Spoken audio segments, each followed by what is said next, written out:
Students, আজ class 11-এর রসায়নের পরমাণু গঠন চ্যাপ্টারের পাউলির অপবর্জন নীতি, হুন্ডের সূত্র ও আফবাউয়ের নীতি আমরা আলোচনা করব। আচ্ছা স্টুডেন্টস, আমি অরিজিৎ স্যার।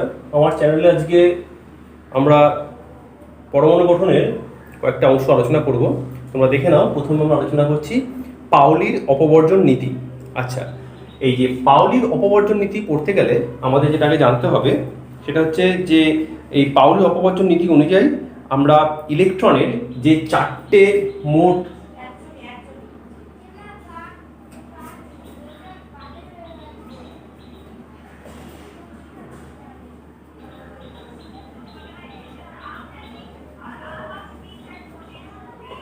যে কোয়ান্টাম সংখ্যা আলোচনা করেছিলাম, এই চারটে মোট কোয়ান্টাম সংখ্যার মান কখনোই এখানে এক হবে না। অর্থাৎ এই যে এন, এল, এম এবং এস, অর্থাৎ এই যে আমাদের যে মুখ্য কোয়ান্টাম সংখ্যা, গৌণ কোয়ান্টাম সংখ্যা, ম্যাগনেটিক কোয়ান্টাম সংখ্যা এবং স্পিন কোয়ান্টাম সংখ্যা, এদের চারটের মান কখনোই এক্ষেত্রে এক হবে না।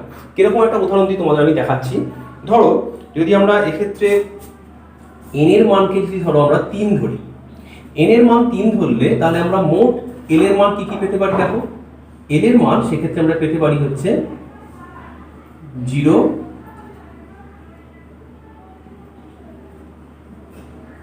1 এবং 2। এই যে তিনটে আমরা এল এর মান পেলাম, এই অনুযায়ী তাহলে 1 হলে তার ম্যাগনেটিক কোয়ান্টাম মান কি কি পেতে পারি আমরা? দেখো, তিনটে মান পেতে পারি। একটা হচ্ছে -1, একটা হচ্ছে 0 এবং একটা হচ্ছে +1। 0 হলে আর সেক্ষেত্রে তার ম্যাগনেটিক কোয়ান্টাম সংখ্যার মান 0ই পাবো, এবং 2 হলে তার ম্যাগনেটিক কোয়ান্টাম সংখ্যার মান পাবো -2, -1, 0, +1 এবং +2। তাহলে এইটা হচ্ছে প্রধানত আমরা যে কোয়ান্টাম সংখ্যাকে যে ডিনোট করে ভাগ করছি তার তিনটে বিষয়কে আমরা এখানে আলোচনা করে নিলাম।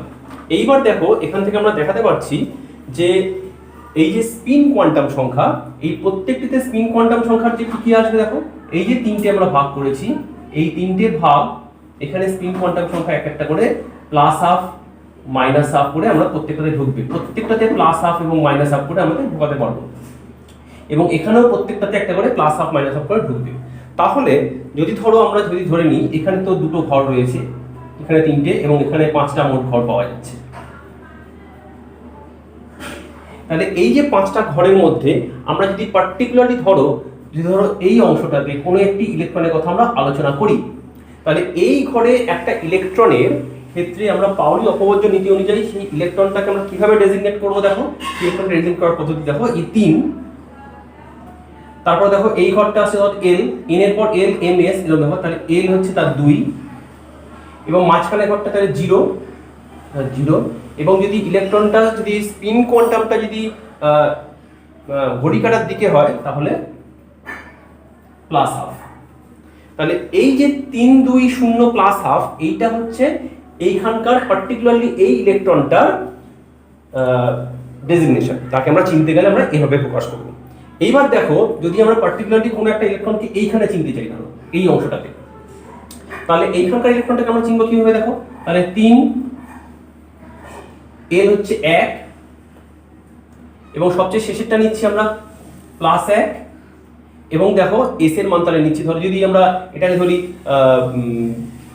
বিপরীত দিকে যদি ধরি যে এটা ঘূর্ণনটা, তাহলে -1/2। অর্থাৎ দেখো, এখানে যে আরেকটি ইলেকট্রন থাকতে পারে, কারণ একটাতে দুটো ইলেকট্রন থাকতে পারে, তাহলে সেটা হবে কিন্তু 3, 1, +1/2 এবং +1, +1/2। তাহলে খেয়াল করে দেখো, তিনটে কোয়ান্টাম সংখ্যার মান অর্থাৎ এন, এল, এম, এই তিনটের মান এক হলেও চতুর্থটার মান কখনোই সমান হবে না। এটাই হচ্ছে আমাদের পাউলির অপবর্জন নীতি অনুযায়ী আলোচনা বলা আছে। তাহলে তোমরা এখানে বুঝতে পেরেছো, তাহলে পাউলি অপবর্জন নীতি অনুযায়ী আমরা কিভাবে আলোচনা করলাম, এবং এই অপবর্জন নীতি অনুযায়ী আমরা জানতে পারি যে এস কক্ষকে সর্বাধিক 2টো ইলেকট্রন থাকতে পারে, এস এ সর্বাধিক 2টো, পি তে সর্বাধিক 6টি, এবং ডি তে সর্বাধিক 10টি, এবং এফ সর্বাধিক 14টি ইলেকট্রন থাকতে পারে। ঠিক আছে, এরপর আমরা আলোচনা করব হুন্ডের সূত্র। ঠিক আছে। আচ্ছা স্টুডেন্টস, দেখো এবার আমরা আলোচনা করছি হুন্ডের সূত্র। হুন্ডের সূত্র, হুন্ডস রুল অফ মাল্টিপ্লিসিটি। আচ্ছা দেখো, এই সূত্রটা অনুযায়ী আমাদেরকে আগে জানতে হবে যে ইলেকট্রনগুলো প্রত্যেকটা কক্ষপথে যে আমাদের সাবঅরবিটসগুলো রয়েছে, সাবঅরবিটালসে কি করে ফিল আপগুলো হচ্ছে। দেখো আমি একটা পি কক্ষক নিয়ে তোমাদেরকে উদাহরণ দেখাচ্ছি। হুন্ডের সূত্র অনুযায়ী যদি আমরা এখানে একটা কক্ষককে আঁকি, দেখো আমি বেশ কয়েকটা তোমাদেরকে কক্ষগুলো এঁকে দেখাই, তাহলে তোমরা হুন্ডের সূত্র ভালো করে বুঝতে পারবে। আমি পি এর ফিগারটা তোমাদের বোঝাচ্ছি। ধরো পি, এখানে যদি পরপর ইলেকট্রনগুলো ঢোকে তাহলে হুন্ডের সূত্র নিয়ে যেতে হবে, প্রথম ইলেকট্রনটা এখানে ঢুকলো, তারপর দেখো এই ইলেকট্রনটা ফিগারটা কিভাবে হয়েছে, আমি ওপর দিকে অ্যারোটা দিচ্ছি, মানে হচ্ছে ধরে নিতে হবে এটা আমাদের যে যে ফিল আপটা হচ্ছে সেটা হচ্ছে গিয়ে ঘড়ি কাঁটার দিকে ঘুরছে, এবং এর পরের যে ইলেকট্রনটা আসবে সেটা কখনোই এখানে আসবে না, কারণ যেহেতু দুটো অংশ ফাঁকা রয়েছে। তাহলে এইটা আমাদের ভুল, এই পদ্ধতিটা। তাহলে এর পরের ইলেকট্রনটা যদি এখানে আসে, তার বিপরীত ইলেকট্রন যদি এখানে আসে, তার পরের ইলেকট্রনটা এখানে এলে বিপরীত দিকে হচ্ছে, এটাও হবে না, এটাও ভুল। ধরো আরেকটা ইলেকট্রন এখানে এলো, আরেকটা ইলেকট্রন এখানে, তারপর ইলেকট্রনটা এখানে আসছে, এই পদ্ধতিটাও ভুল, কারণ তখনও একটা জায়গা ফাঁকা রয়েছে। তাহলে এইগুলো আগে ভালো করে বুঝে নিতে হবে। তাহলে একটা ইলেকট্রন যদি এখানে আসে, তারপরের ইলেকট্রনটা এখানে আসবে এবং তারপরের ইলেকট্রনটা এইখানে আসবে, এইটা হচ্ছে আমাদের সঠিক। অর্থাৎ হুন্ডের সূত্র অনুযায়ী আমাদেরকে এখানে মাথায় রাখতে হবে যে পরপর ইলেকট্রনগুলো যদি ঢোকে তারা সবকটাই ক্লকওয়াইজের দিকে হবে, এবং তাদের রোটেশনটা ক্লকওয়াইজ হলে এবং প্রত্যেকে আগে ফাঁকা জায়গাগুলো ফিল আপ করবে।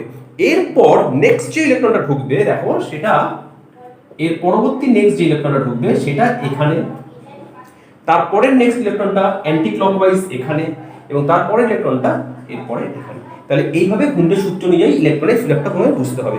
এটা হচ্ছে প্রধানত হুন্ডের সূত্র। এছাড়া এই হুন্ডের সূত্র থেকে আমরা জিনিস আলোচনা করতে পারি সেটা হচ্ছে গিয়ে এস, পি এবং ডি তে, দেখো এস এর একটা, পি এর ক্ষেত্রে তিনটে এবং ডি এর ক্ষেত্রে পাঁচটা, এগুলোতে হাফ ফিল্ড, অর্থাৎ অর্ধপূর্ণ অবস্থায় S1, P3 এবং D5 এটা হচ্ছে কি সবচেয়ে সুস্থিত অবস্থায় থাকে। দেখো এটা সবচেয়ে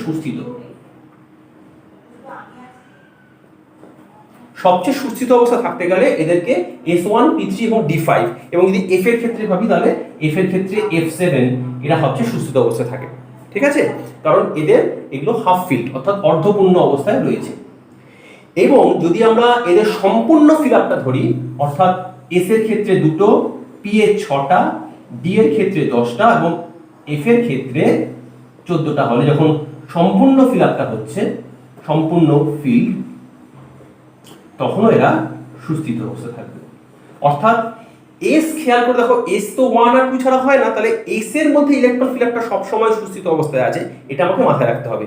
অর্থাৎ আমরা যেটা কম সুস্থিত অবস্থায় পাবো, ধরো করো P2 লিখতে পারি, D7, D8, P4 ইত্যাদি, এইগুলো যেগুলো পাবো এইগুলো কম্পারেটিভলি আমরা পাবো হচ্ছে গিয়ে কম সুস্থিত।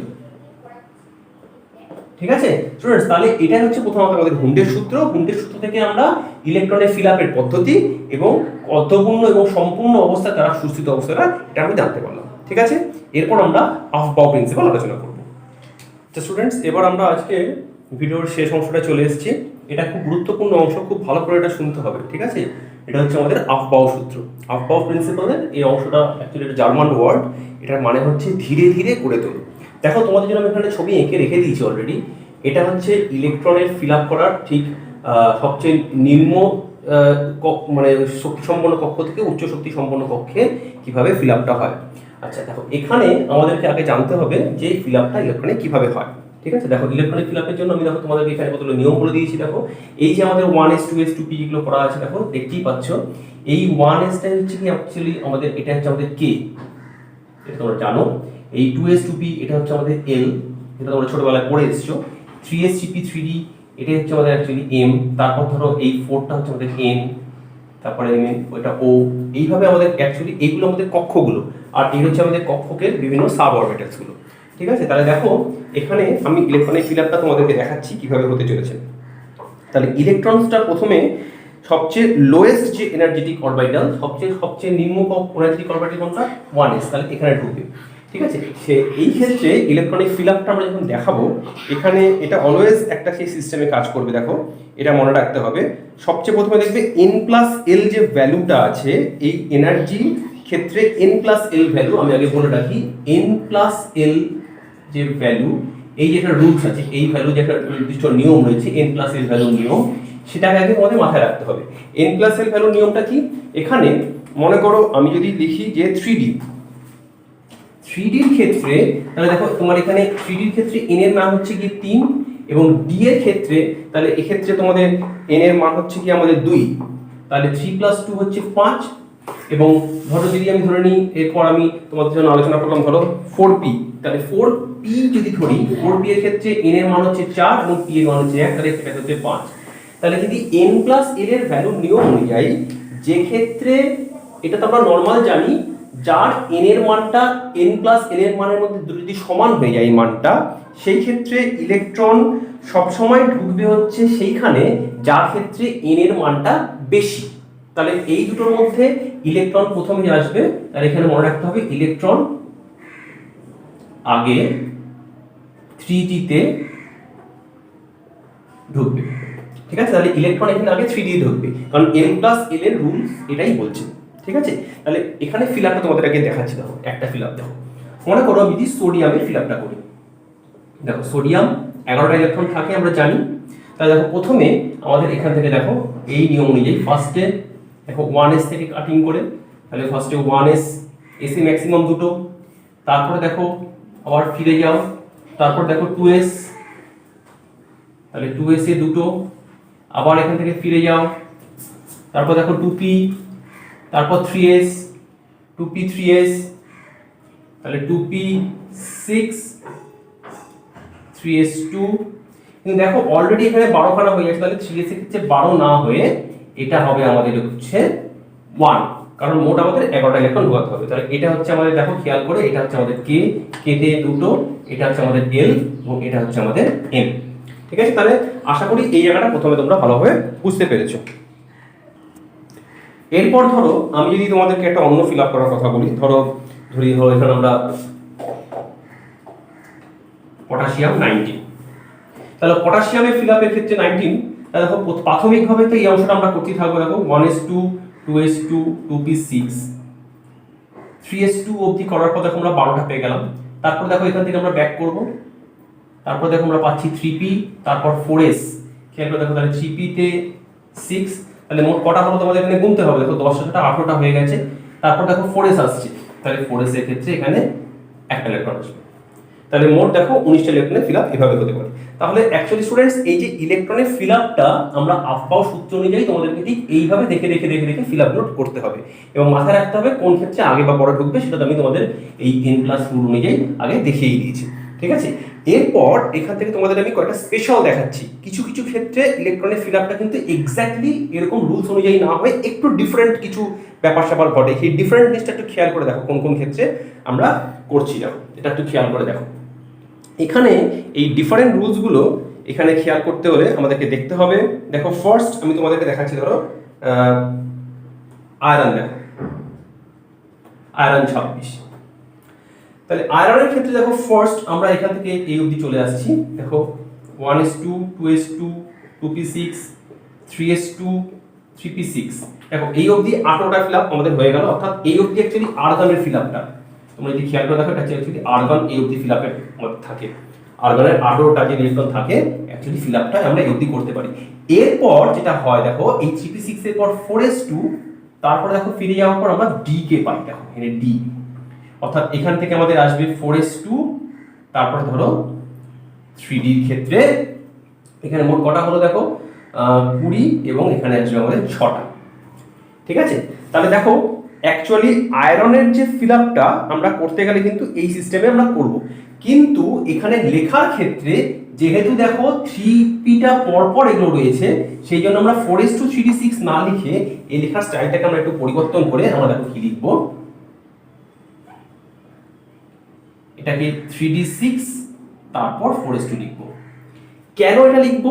3d6 কে কেন লিখবো, যদিও দেখো 3d6 কিন্তু 4s এর পরে, কিন্তু এইগুলো পরপর থাকার জন্য ইলেকট্রনের ফিল আপটা এখানে এইটা হচ্ছে বলে এখানে এই কাজটা একটু অন্যভাবে হবে। দেখো এখানে যদি আমরা Fe+2 কে বার করতে যাই, অর্থাৎ ফেরাস আয়নের ক্ষেত্রে দেখো এই আর্গনের এই অবধি ফিল আপটা আমরা করলাম, তারপরে দেখো এই যে 3d6 এইখান থেকে দুটো ইলেকট্রন প্রথম বেরিয়ে যায়, অর্থাৎ ফেরাস আয়নের যে ইলেকট্রনীয় বিন্যাস, দেখো এটা আমরা করছি কি ইলেকট্রনীয়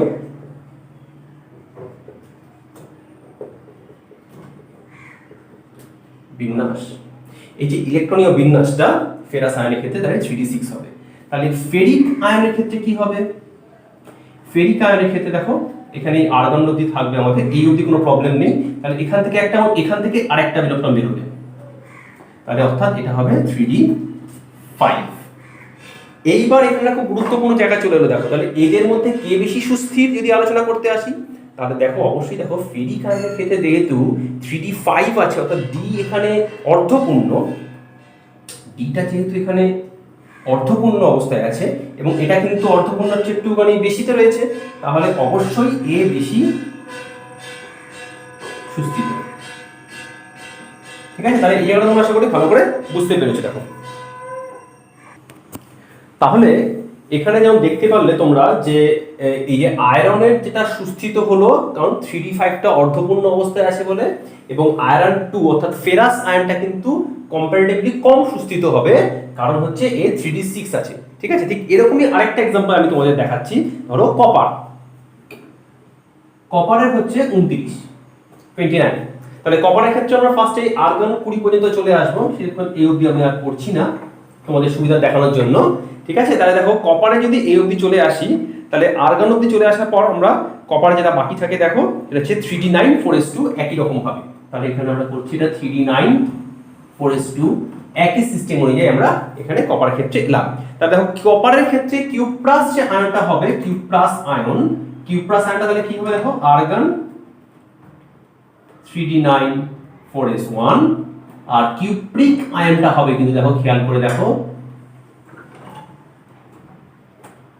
3d9, অর্থাৎ এই ক্ষেত্রে দেখো আমরা এখানে লিখতে পারি তাহলে কিউ প্লাস আয়নের ক্ষেত্রে 3d9 4s1 যেহেতু রয়েছে, তাহলে এখানে অ্যাকচুয়ালি যেটা ঘটনা ঘটে, ওদের এই ইলেকট্রনটা একটা এখানে দান করে দিয়ে ওরা এটাকে 3d10 করে দেয়। ঠিক আছে, এটা একটু ভালো করে দেখে নাও, অর্থাৎ কিউ প্লাস আয়নের ক্ষেত্রে 3d10 আর কিউপ্রিক আয়নের ক্ষেত্রে 3d9। আমরা জানি যে এখানে এটা সম্পূর্ণ ফিল আপ হচ্ছে ডি অরবিটালটা, তাহলে 3d10 এর জন্য কিউ প্লাস আয়ন সুস্থিত হওয়া উচিত এবং কিউপ্রিক আয়নের সুস্থিত কম হওয়া উচিত, কিন্তু দেখা গেছে অ্যাকচুয়ালি কিউ প্লাসের থেকে কিউপ্রিক বেশি সুস্থিত। তাহলে এটা কেন হয়, এটার পিছনে আবার বিশেষ একটা কারণ রয়েছে। এখানে কিন্তু এই রুলসটা খাটছে না, একটু খেয়াল রাখতে হবে, কারণ এই ক্ষেত্রে যেটা হচ্ছে এই কপারের ক্ষেত্রে ডিতে এতগুলো ইলেকট্রনকে একসাথে ধারণ করা একটু কম সহজ। তাহলে সুতরাং কিউপ্রিক আয়নের ক্ষেত্রে যেহেতু 3d9 থাকছে, তার জন্য তার কম্পারেটিভলি এটা বেশি সুস্থিত হবে, এখানে এ বেশি সুস্থিত আর এটা কম সুস্থিত।